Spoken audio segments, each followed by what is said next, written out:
रात के 3 बज रहे हैं और हम इस समय पीएमसीएच के ठीक सामने विद्या मेडिकल हॉल के पास हैं। अब रात के 3 बजे पटना मेडिकल कॉलेज के सामने विद्या मेडिकल हॉल के पास हम क्या कर रहे हैं पता है? दवा खरीदने आए हैं। वो दवा जो पीएमसीएच के अंदर डॉक्टर साहब हमको प्रिस्क्रिप्शन पे लिख के दिए थे। अब मुद्दा पे आइए। मुद्दा ये है कि लगभग रात के 1 बजे मेरे साथ केशव थे, पब्लिक स्टेशन वाले।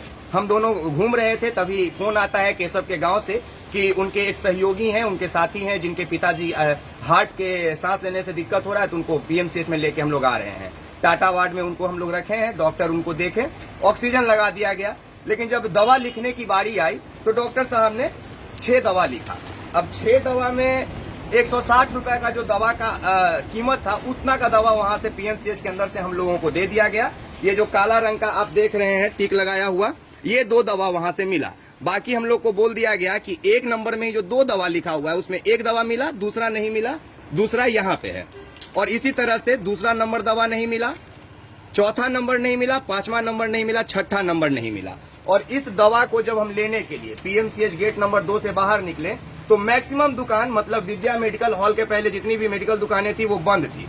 जब पीएमसीएच के अंदर में हम मेडिकल प्रिस्क्रिप्शन लेकर निकल रहे थे तब 2-3 भाई आए और बोले कि भाई साहब चलिए हम आपको डिस्काउंट भी देंगे और दवा भी दिला देंगे, 10-15% का आपको डिस्काउंट हो जाएगा। हम बोले भाई अलाल दलाल पे हम लोग भरोसा नहीं करते, हम लोग अपने दवा ढूंढ लेंगे, क्योंकि पटना में पैदा लेके पटना में दवा नहीं ढूंढ पाए तो ये अपने आप में लानत है।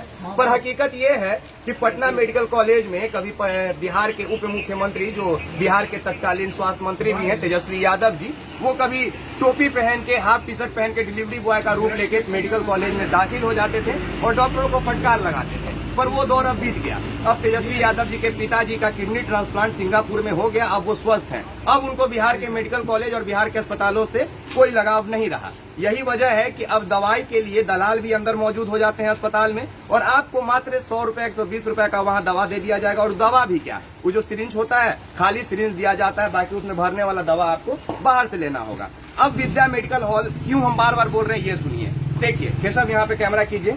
ये जो 4 दवा हमको सर दिए हैं, इसका असली जो कीमत है वो इतना है, 475 हमको मिला 250 में, कीमत 55 मिला 45 में, कीमत 144 मिला 130 में, कीमत 113 मिला 95 में।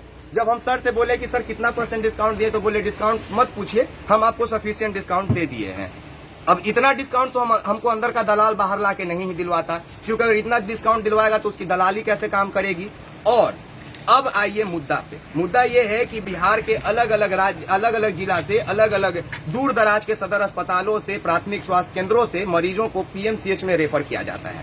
और पीएमसीएच में बेड का दिक्कत तो होता ही है, सबसे ज्यादा समस्या आता है दवा का, कि जो कीमती दवा होता है वो बाहर के दुकान से लेना पड़ता है, और बाहर के दुकान के लिए दलाल खड़े रहते हैं। वो परिजनों को अपने चुंगल में फंसा लेते हैं और अपने बताए हुए दुकानों पे लेके आते हैं। और एक बार दिखा दीजिए केशव यहाँ से कि ये जो बंद पड़ी दुकानें हैं, ये सभी मेडिकल दुकान है, जो सबका शटर गिर चुका है। और यहाँ पे इक्का दुक्का दुकान खुला हुआ है, जिसमें बिहार के अलग अलग राज्य, अलग अलग जिला से, अलग अलग दूर दराज के सदर अस्पतालों से, प्राथमिक स्वास्थ्य केंद्रों से मरीजों को पीएमसीएच में रेफर किया जाता है। और पीएमसीएच में बेड का दिक्कत तो होता ही है, सबसे ज्यादा समस्या आता है दवा का, कि जो कीमती दवा होता है वो बाहर के दुकान से लेना पड़ता है, और बाहर के दुकान के लिए दलाल खड़े रहते हैं। वो परिजनों को अपने चुंगल में फंसा लेते हैं और अपने बताए हुए दुकानों पे लेके आते हैं। और एक बार दिखा दीजिए केशव यहाँ से कि ये जो बंद पड़ी दुकानें हैं, ये सभी मेडिकल दुकान है, जो सबका शटर गिर चुका है। और यहाँ पे इक्का दुक्का दुकान खुला हुआ है, जिसमें सबसे पहला दुकान हम लोग को विद्या मेडिकल हॉल मिला।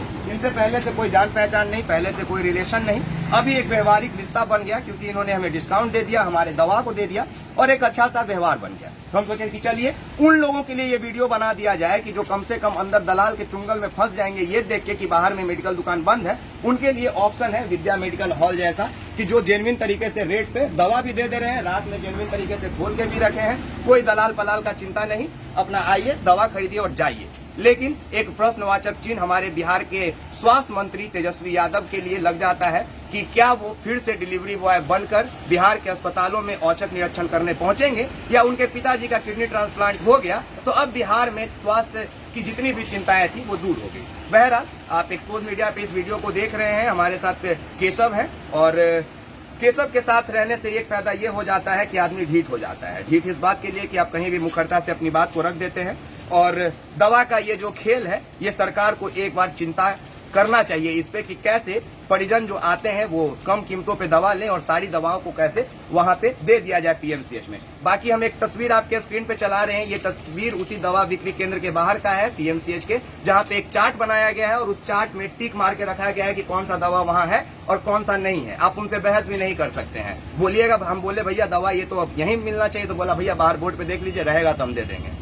मतलब कि सरकार ने उनको दवा नहीं दिया। अगर सरकार देता तो पीएमसीएच का फ्री में जो दवा देने वाला होता है वो भी देते हैं। तेजस्वी 60 दिन में बोला था स्वास्थ्य विभाग। हाँ, और बाकी केशव याद दिला दिए कि तेजस्वी बोले थे 60 दिन में स्वास्थ्य का जो स्थिति है बिहार में उसको सुधार कीजिए, वरना जिस तरह से एनएमसीएच के सुप्रिंटेंडेंट को सस्पेंड किया गया था उसी तरह से सबको सस्पेंड किया जाएगा। तो बताइए ना, अस्पताल में दवाइए नहीं तो तेजस्वी यादव को सस्पेंड कर दिया जाए क्या? ये सवाल तेजस्वी यादव से जाकर पूछिए। बाकी आप सभी का बहुत बहुत शुक्रिया, धन्यवाद।